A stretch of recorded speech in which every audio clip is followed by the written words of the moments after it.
Higher Universe Pictures. Welcome to the Paranormal Phenomena Podcast with Brandon Reines and Elizabeth Chamberlain. I'm Brandon Reines. And I'm Elizabeth Chamberlain. Welcome to the Paranormal Phenomena Podcast, where we talk about ghosts, aliens, and the unexplained. On today's episode, we talk to author, lecturer, and paranormal researcher Chad Lewis about cryptids. If you like our podcast, be sure to subscribe, and we'd love it if you could like, share, and comment on our show. Those likes go a long way in helping us reach a wider audience, and we really appreciate that. All right. Hi, Chad. Welcome to the show. So we know that you're a researcher of the strange and unusual, and you've been all over the world in search of bizarre stories and history. So we wanted to know what sparked your interest in this field. Well, first of all, greetings from the Northwoods of Wisconsin. And I blame my interest in the strange and unusual on Wisconsin. I was born here, and not only do we have the UFO capital of the entire world here, we have three of them. Three different cities all claim to be the UFO capital of the entire world. So when I was in high school, I lived near one of these, and I was interested in why people were seeing UFOs. So I traveled to the town, interviewed the people, and I happened to be studying psychology the next fall at college. And that's what I was interested in, really, why some people believe in this and others do not. So it really just kind of blossomed through there, through graduate school and beyond, of looking in from UFOs to cryptids, to hauntings, to crop circles, you name it. But that's what got me interested, just knowing that Wisconsin is a weird state here in the US. Awesome. So I was reading your website, and it looks like, you've covered a lot of different types of cryptids and phenomena like that. You've been all over the world. The kind of first one I wanted to jump into as soon as I saw it is vampires. Not only have you done research on vampires, you've actually gone to Transylvania. I love the book Dracula. I've read it several times. I love vampire lore. Can you maybe explain a bit about what you've discovered and kind of how, I want to know how far like books and movies are away from the actual things that you've discovered? What I love about these monsters or creatures from around the world, vampires included, is how seriously the cultures take them. Here in the United States, we have Bigfoot on our beef jerky commercials. But the rest of the world, when you start asking about some of these legends and folklore, they look at you as though you're crazy. They say, don't go looking for these things. We try to avoid them. Crazy American, what are you doing?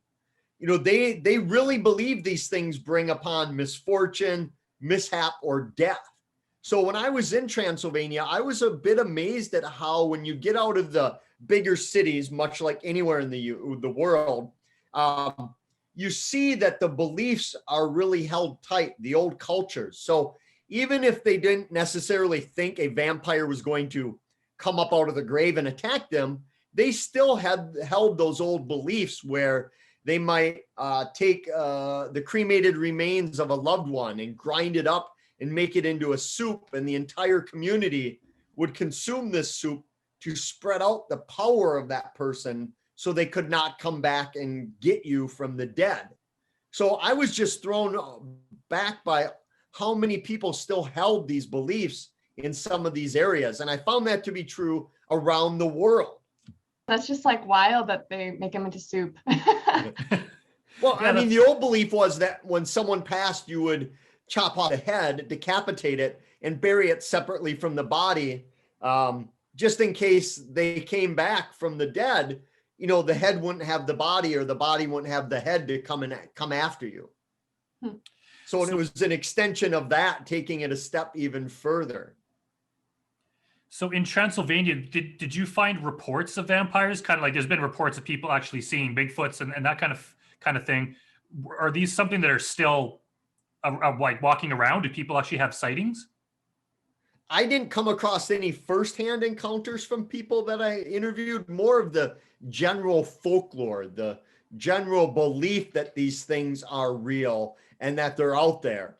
Sometimes you'd get a friend of a friend story where you'd speak to somebody and they would know a cousin that they worked with would have an encounter, but I never spoke to anyone firsthand of their encounter. But I have to say that just being in the atmosphere.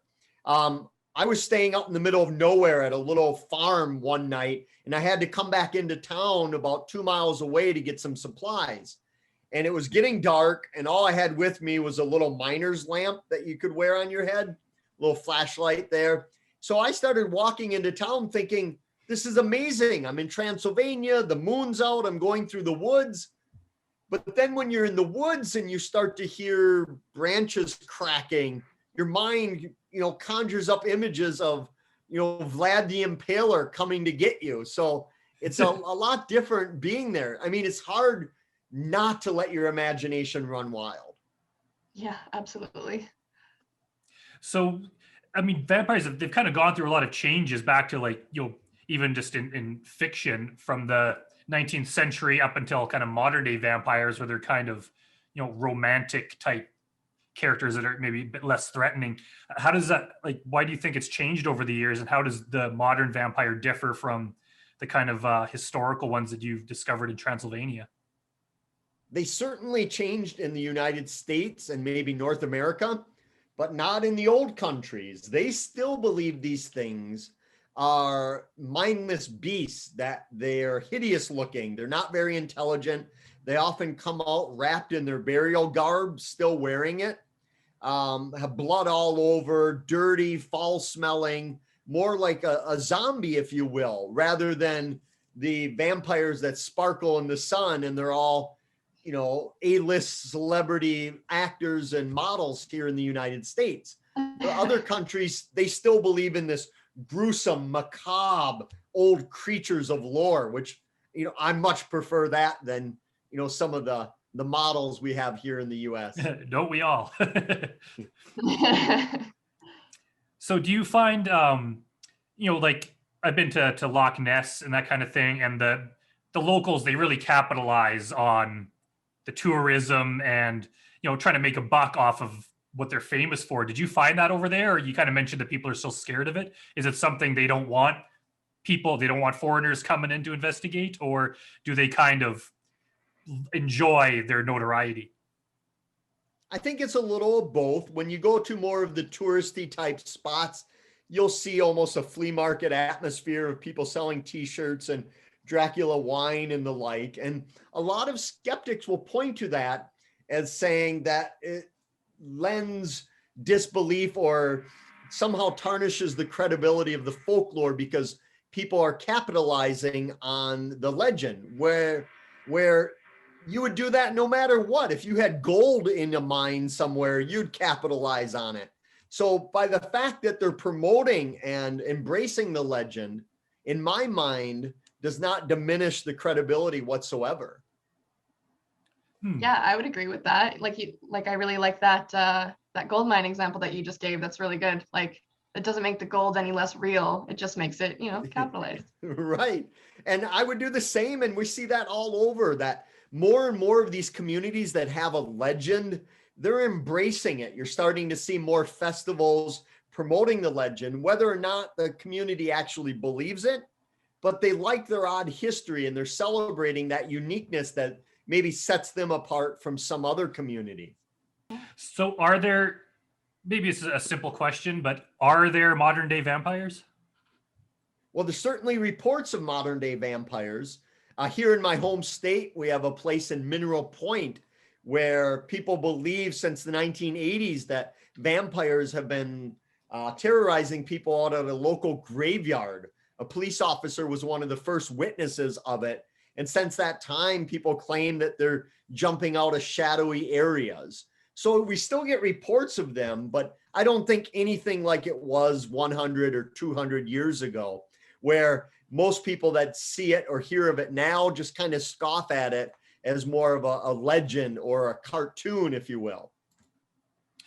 Yeah, it's almost kind of sad that vampires, from how they started, and it was just such a dark and kind of sinister thing, and they've almost taken on a comical kind of side to it. I mean, maybe I'm partly to blame. One of my comic books has a funny talking vampire, but it just seems like from where it started, I think a lot of people don't realize how kind of grim and gruesome it was, dating back to times of tuberculosis and those kind of diseases. And people took this seriously, and they would decapitate bodies and nail them to the ground with stakes so they wouldn't get up. And it was really kind of a gruesome thing. And there wasn't really a comedy side to it. But I guess as it turns into a legend over the decades, it becomes a work of fiction. It's something for movie franchises rather than in the serious way that it started.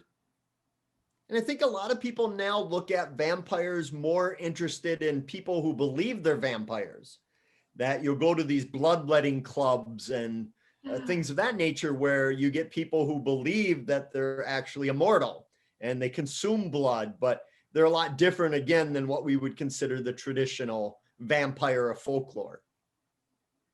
When is that even legal to consume blood? I guess it is if it's not human blood.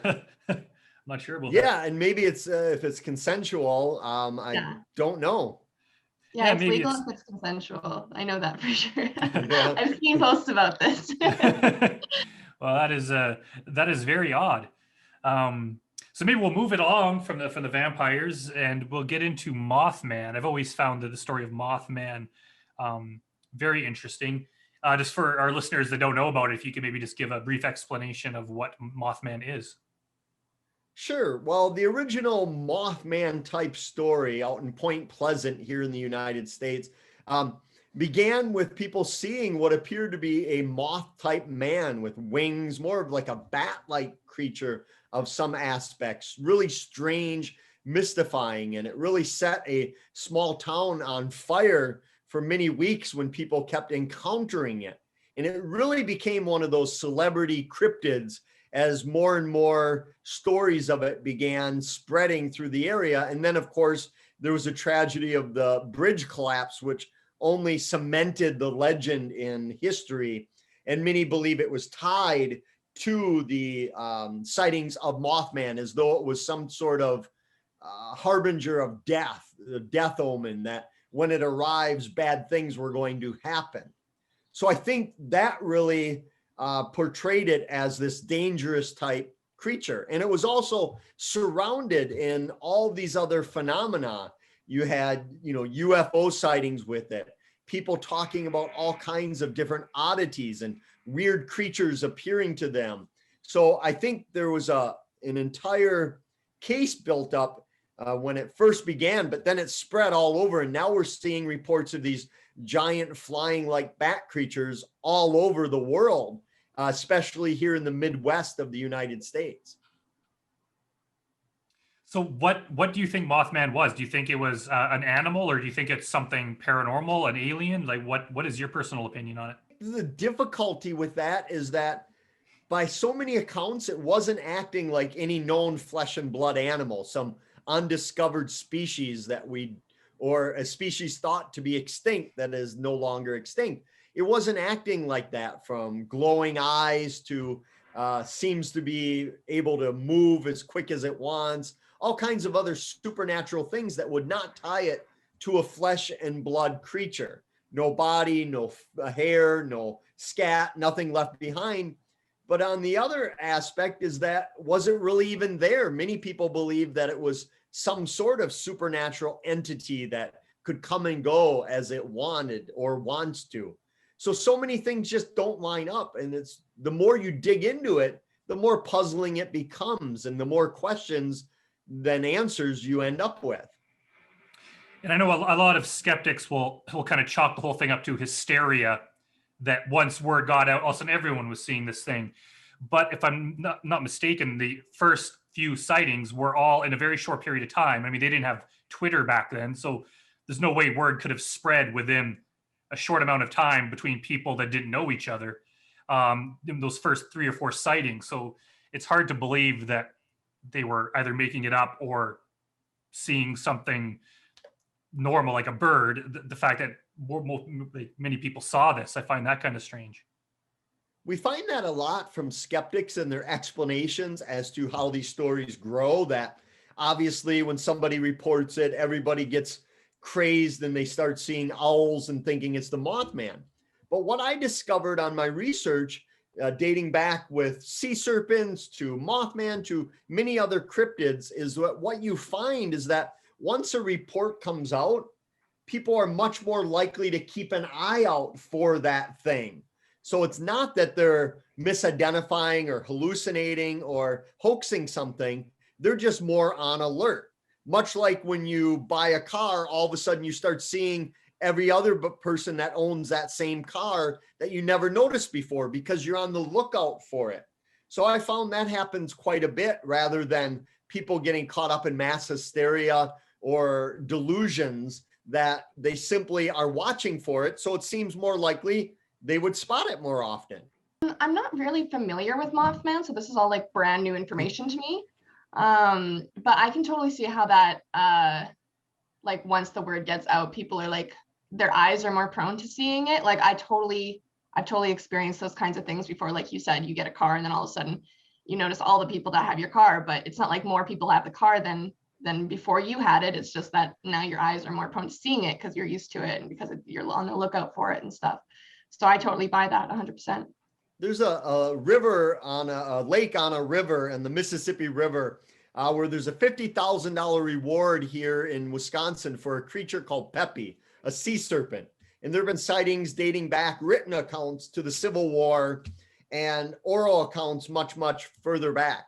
But what I found interesting is that when I was on the lake recently talking to people, you'd pull up in a boat next to some people fishing and you'd ask about Peppy and they might scoff at it, but then they'd say, but I have my camera here just in case. I don't believe in it, but I'm watching out for it. So that's the effect I think you see with a lot of these reports, is just a more broad or general awareness that comes with these creatures.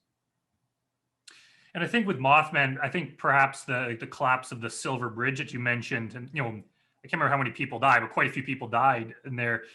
That probably, it made the story so much bigger. I don't know, it might have kind of faded away had it not been for that, but that tragic event that in all likelihood, in my opinion anyway, had nothing to do with the Mothman. It just happened to be at the same time that this was going on, and it kind of turned the whole thing into a story. And now they're making movies about it, and it kind of just cemented it in the minds of people, I think. I think outside of maybe Loch Ness Monster and Bigfoot in general, most people know of the Mothman. And I'm always fascinated, or maybe perplexed is a better way of putting it, as to how some of these cases become that celebrity cryptid when others are almost obscure and unknown. But it's almost as though they don't have a good PR manager where these other legends might. Some of these legends might have only happened a day or two, and yet they live on forever. And you get these other legends that have a long span in history and they're nearly forgotten about. So I'm always fascinated by which legends pique the interest of the general public. What do you think is the difference? What do you think makes people remember it versus not remember it?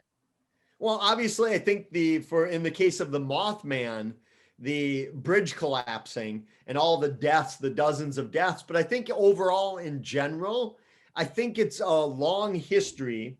When you look at Loch Ness promoting it, they've done a lot of time to get that PR work out there, and they've got a lot of people out doing that work. So I think that's one aspect to it, is that you can't turn on a TV program about cryptids without somebody bringing up the Loch Ness Monster. So I think reputation is one that it builds over the years, that it almost has this mystique about it. And as you said, you were at Loch Ness. I've been there several times, and it does have this mystique that you're sitting along the banks of the loch thinking, this is amazing. I'm at Loch Ness. Can you believe it? Yeah. It's almost a celebrity location. Yeah. Yeah, and honestly, if I is it West Virginia? Is that where Point Pleasant is? Yes. Yeah, if I was ever there, I would probably go there just not expecting to see the Mothman, but I would go there because I have an interest in this field and it's a famous location. I would just like to drive around the streets and, hey, I'm in Point Pleasant. This is where it all happened. So yeah, it does have it's a celebrity location. And I think too is, I think it was the media that gave this thing the name Mothman, which wasn't necessarily accurate to what people were describing, but that's what they called it. And that's what it became. That's what it is, what it's known as. So I think that kind of helped. And as soon as Hollywood gets involved, starts making movies about it, then it's, the movie Mothman Prophecies. There's been at least one or two others. Then it becomes a cultural kind of phenomena where even what's described is kind of different from what was originally reported. So it kind of takes on a life of its own. And you can see that with the Mothman Festival. Pre-Mothman Prophecies movie with Richard Gere and post, you can see a huge difference of what Hollywood does. And I think that really helped put it on the map. Definitely. So there's so many cryptids to discuss, but I kind of wanted to get a bit into the Wendigo. We discussed the Wendigo a little bit with Morgan Knutson on our, she was on the first two episodes. And I understand you were even up here in Edmonton, where Elizabeth and I are from, doing some investigating on the Wendigo. Can you just tell us a bit about that cryptid? Yes, of course. And Morgan's right up there in the heart of it. And the Wendigo is a First Nation creature. At least it began with the First Nation people of Canada. And there was no greater ground zero than the Northwoods of Alberta. And the Wendigo, if you don't know, maybe you're better off not knowing, because many cultures believe that merely saying the name of the creature is enough to put you on its radar, that when you go looking for the weird will come looking for you. Mm-hmm. And the creature, migrated or spread the legend of it to the Great Lakes area of the US over the last 400 years. And it's puzzling for me because on one aspect, the Wendigo may be one of the oldest creatures that there is, yet it's one of the least known. And it was one of the most terrifying ever to set foot in North America. I have cases of this creature, which by all counts is somewhere very tall, either 8 feet or as tall as it wants to get. Very thin, skeletal looking, bones, not much to it. Sometimes it's missing its own mouth and lips because its insatiable hunt for human flesh has left it no other choice but to consume its own body and eat its own mouth. But it could come after you. And I have cases where people actually stayed in their lodging and starved to death because they heard a Wendigo was in the area and they would not even chance going out hunting for game or gathering food. They starved. Just the mere mention that the Wendigo was near was enough to cause panic and terror in so many groups. Wow. Yeah, the first time I heard of the Wendigo, I heard it from my friend Inukshuk. She's from Nunavut, and we met in Saskatchewan when she told me this. And she told me that she's Indigenous, obviously, and she grew up with this was like her bedtime story. This was like her lessons before she was going to bed. She was told this by her parents and elders in her community, and how terrified she was of this. It's like this bedtime nightmare story that she was told as a child, and she fully believed in it just because it was brought up within her traditions and her within her community. And that's just terrifying to me, to be so scared of something that is just ingrained in you like that. Like it's just a part of some of the culture, right? It's just part of the belief system. Yeah, and that continues on. I was doing a program in northern Minnesota on mysterious creatures of Minnesota, which I talk about the Wendigo. And I was doing it near Cass Lake Reservation up there. And before the program, 2 elders came up to me and said, "We hear you're going to be talking about a certain creature of the area." They wouldn't mention the name. Yeah. And they said, "We would appreciate it if you would not talk about it at all, not one bit." And I said, "Sure, no problem. I'll take it out. I'm here. I'm not ruffling feathers." So I no more than said that. And I could see on their face and their body, they just relaxed. Like they were so scared that I was going to mention this creature. And that happens quite a bit. I spoke with a woman right up by the Canadian border by Grand Marais, Minnesota, by Thunder Bay, Canada. And she was a young girl playing in the area when she heard her father say to her and all of her friends, "If you ever hear a kettle being struck in the woods, you have to come home immediately because that's the Wendigo coming to get you." And every time she played, she said she never heard that kettle, but that story stuck with her 80 years later when I interviewed her, that story was still frightening to her. That's the kind of impact the Wendigo legend has, unlike any other legend I've ever encountered. Now I've heard kind of two different versions of the Wendigo. I've heard the one you describe where it's a kind of like a creature, but I've also heard that it's something that possesses you and turns you into a cannibal. Is that the same thing? Oh, Yes.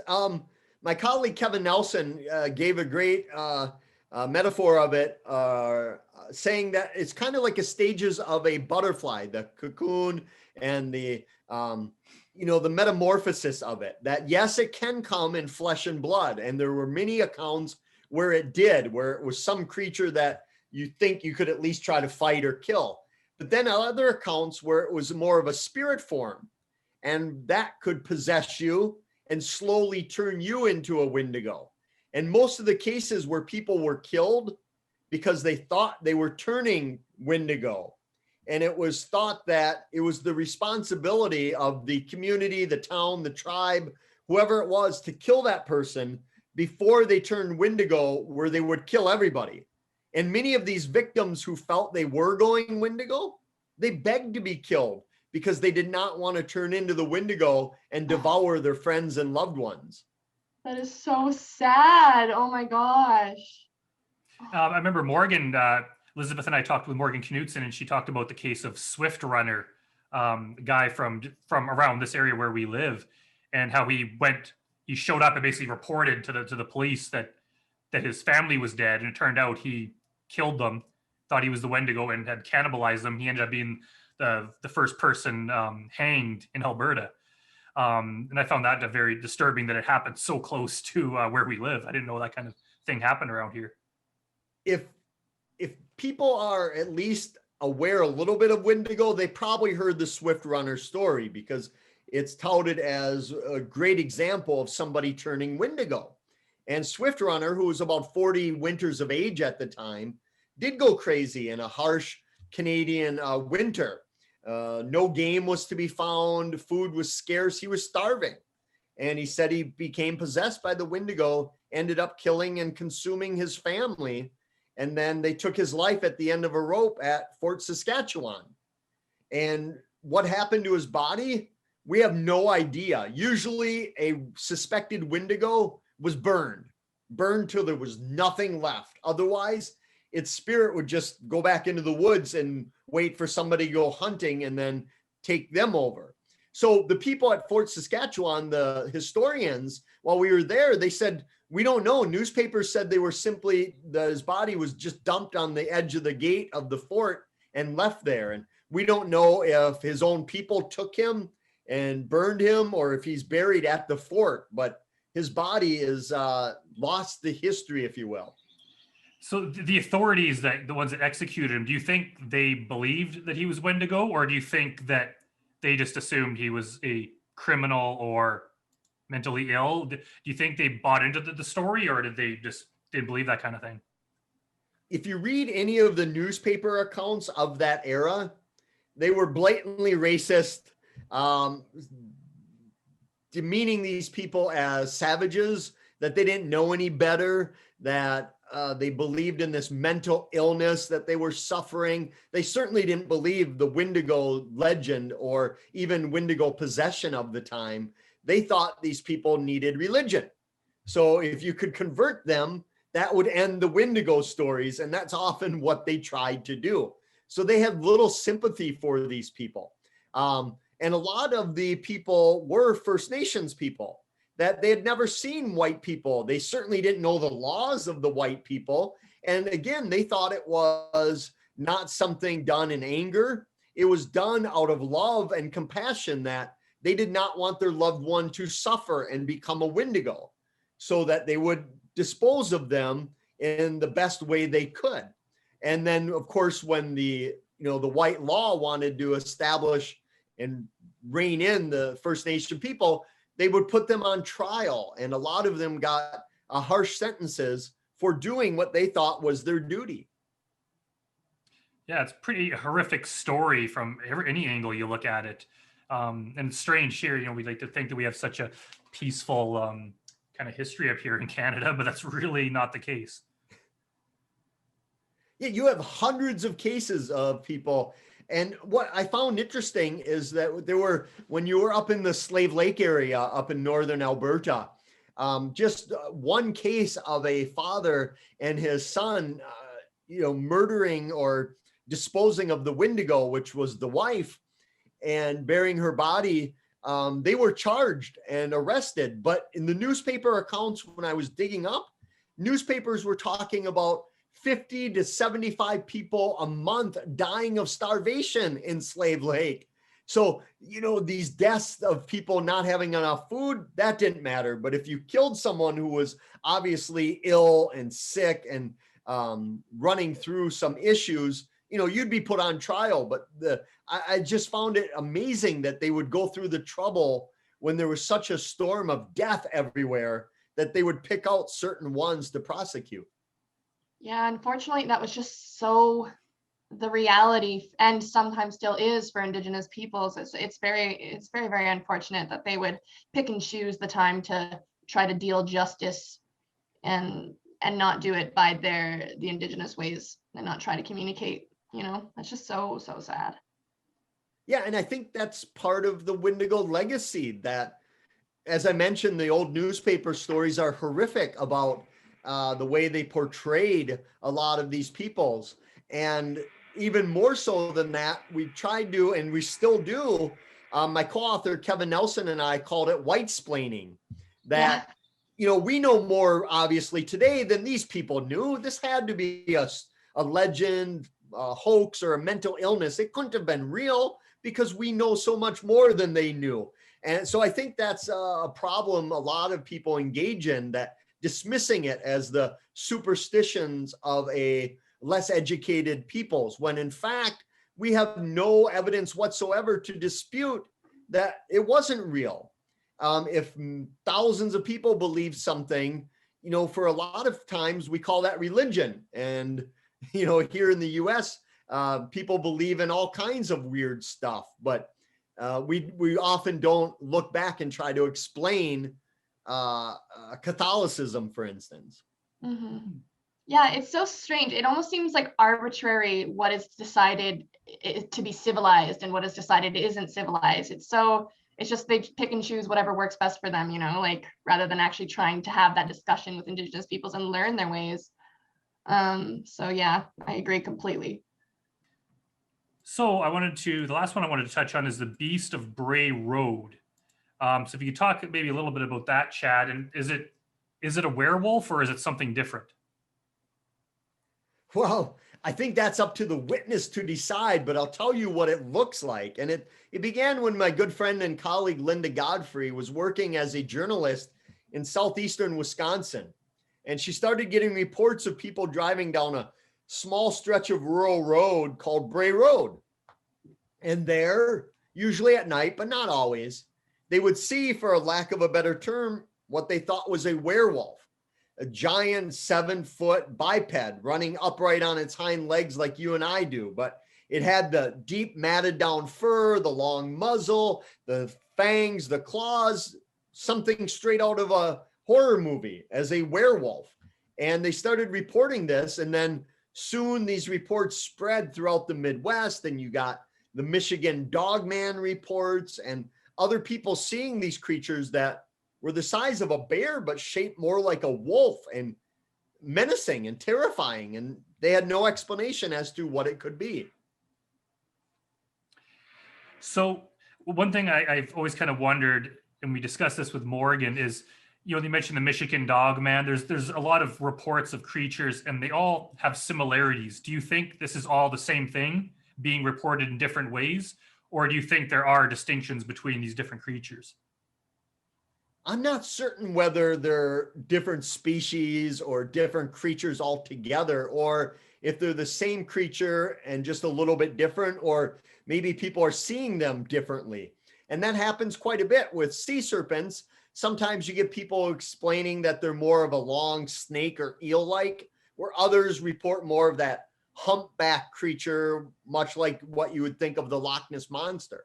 So I don't know if people are just seeing different views of it, catching it different, or maybe their perception of it is different.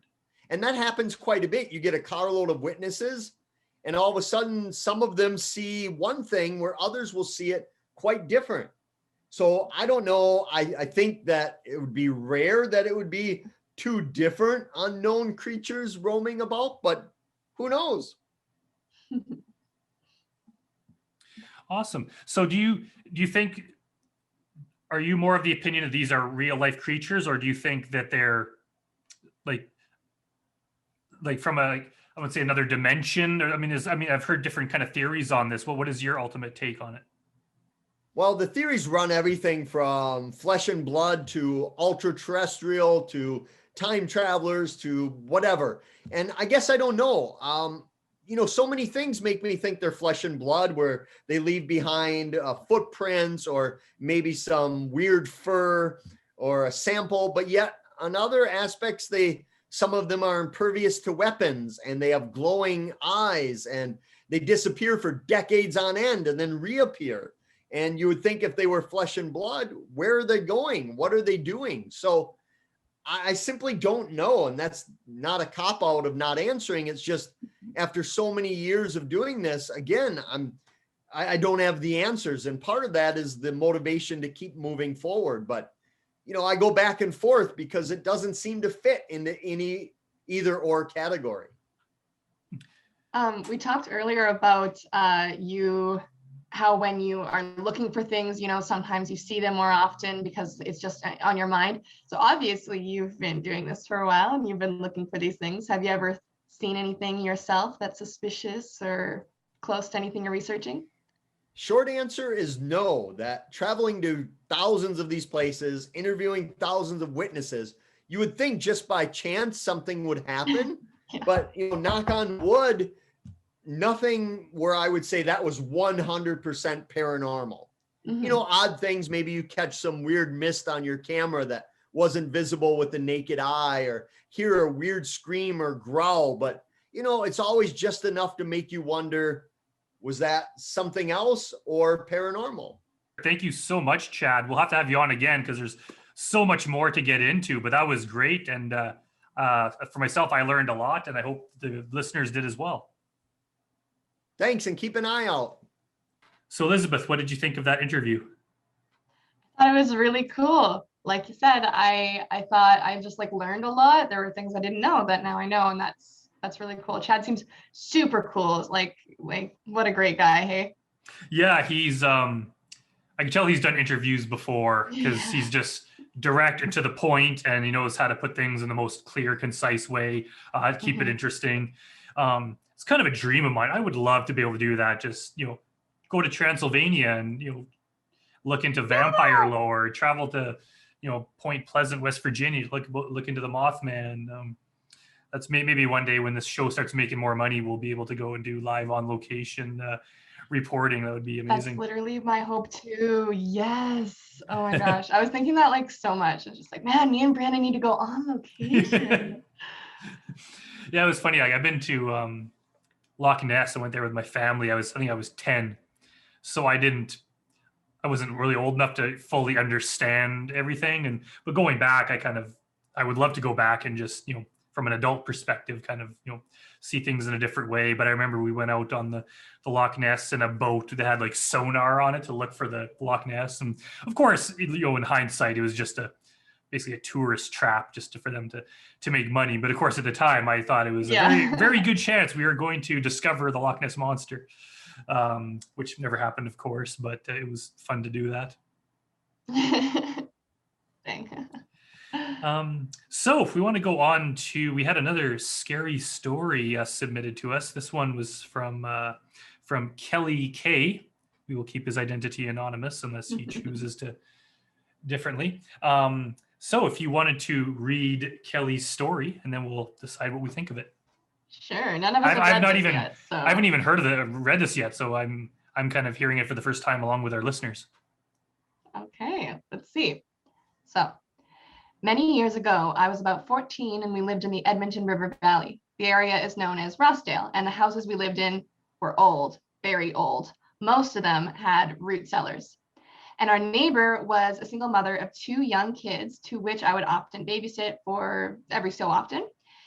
On one day when I was over babysitting in the night, I heard heavy footsteps on the floor above me. So I thought one of the kids, the oldest one, was probably up. I went upstairs to check on him to find both of the kids asleep. Unexplained, but naturally, I sloughed it off as whatever, not a second thought. I was the only other person in the house at the time. This next story is stranger. Another time I was babysitting and I heard the downstairs toilet flush again, and I was the only person home. And I was young and still a bit scared of the dark and unknown noises, but a toilet may flush as the bowl water gets full enough. It can happen, but what was stranger that night was when I did open the door to the basement, one of the lights was on. The only way to turn on the light was to pull the string, so I never really thought anything about it. I went downstairs, turned off the light, and went back to the living room. It wasn't for a couple of months later when I was sitting in the living room talking to the mother when I mentioned that there were a couple of strange things that had happened to me while babysitting. She went white. She started to explain to me what she's been experiencing, the toilet, the light, and the adult sound footsteps from upstairs. She had lived in this house for about 3 years before I moved in as a neighbor, and this strange thing started to happen. She also mentioned that one day her ceramic Buddha fell over for no explainable reason, and the right arm broke off. She went on to say that if you interrupt the energy of the Buddha to hands, strange things can happen, and indeed, they did. And she kept the statue in the house, so I remember seeing it. And I just found this on the internet that would explain this. It is considered disrespectful, bad form, and bad luck. The same law applies to statues of Kuan Yin. I don't think I'm pronouncing that right. If your statue breaks or it's damaged, it should be disposed of in a reverent manner. Never throw Buddha in the trash. Interesting. It's kind of interesting how there's some like kind of ghost sighting cases where they see like flat out a ghost, right? Some sort of entity. There's also the ones kind of like this where there's not really evidence that there's anything like involved like that, but it's just bizarre incidences that would kind of be unsettling when they're unexplainable. So I don't have an answer to it, whether it was a ghost or some other phenomena, but it must be scary, just unexplained things like that happening constantly and just not knowing what the reason is for it. That would just be hard to live with. It is, yeah, and it's also like scary when you're young and alone. Like I remember times where I would close a closet, or I close a door and I would leave and I'd come back and the door would be open and it's like, no, I just closed that. Like that is so scary, like even if nothing wrong has happened to you or you're not really in any danger, it's just like freaky. Or same thing with turning off lights or turning on lights and you come back and the light's the other way and you're just like, like it's terrifying, even if it's not actual like imminent danger that you're in, because it's just like it shouldn't have happened, it's eerie. Yeah, I'm glad things like that don't seem to happen to me. I like thinking about it, hence the I'm Haunted, the that web series that you and I did was all full of opening doors and closets and lights flicking on and off and the kind of stuff that you hear about. But I would think I would find that scary. I think it's just the not knowing of it, right? If I knew with the electrical problem, the toilet malfunctioning, okay, good, now I know. But just that doubt in your mind and just the constant fear that, is this going to happen again? Especially when you're alone, it's at night and it's dark and it's like you're just sitting there, something's going to happen, I just know it. That would be very hard to deal with, I think.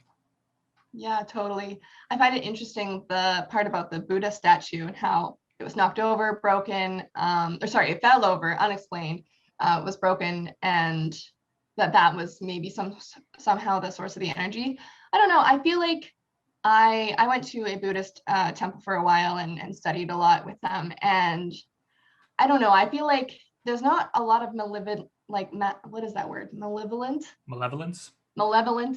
like bad energy in the Buddhist religion. Like there's not a lot of that. There's like, if you don't do good things, the not good things are going to happen back to you. But like there's not, I can't imagine you being haunted and pursued for knocking over a Buddha statue, maybe you get bad luck, like that's understandable, but like I feel like this is more angry than that. Yeah, I have to agree. I was thinking that too, Buddhism, it's not even Catholicism, that, any Christian religion has that element of follow these rules, you're going to hell. Even that's pretty harsh, but Buddhism Yeah. doesn't, as far as I know, doesn't seem to have those kind of harsh rules. So I doubt, if you don't dispose of this object properly or you break it, then you're in some sort of big trouble. Doesn't seem to be accurate. But then again, I have no other explanation for what happened, unless there was some sort of negative energy there and they were just kind of using the Buddha as an object to some do sort it. of tool. Yeah. Cool. Interesting. Well, I really want to have Chad on the show again. I was on his website. Our listeners should definitely check out his website. It will be in the show notes, because there's a lot of cool stuff on there, and just what he's investigated. I had to go through his list of cryptids and kind of just pick the few that I wanted to discuss today. But there's so many more. I want to discuss them all, but we're limited by time. So maybe one day we'll have him on again and we'll get to go into more of them. Yeah, I would love that. Chad's super cool. So we can bring him back for sure. Cool. So I guess that's it for today. And feel free to reach out to us at Paranormal Phenomena Podcast at gmail.com if you have your own stories or any questions or comments on the show, and we will try to respond to them. And otherwise, I guess we will see you next Monday on the next episode. See you next Monday. Thanks for listening to the Paranormal Phenomena Podcast. See you next time.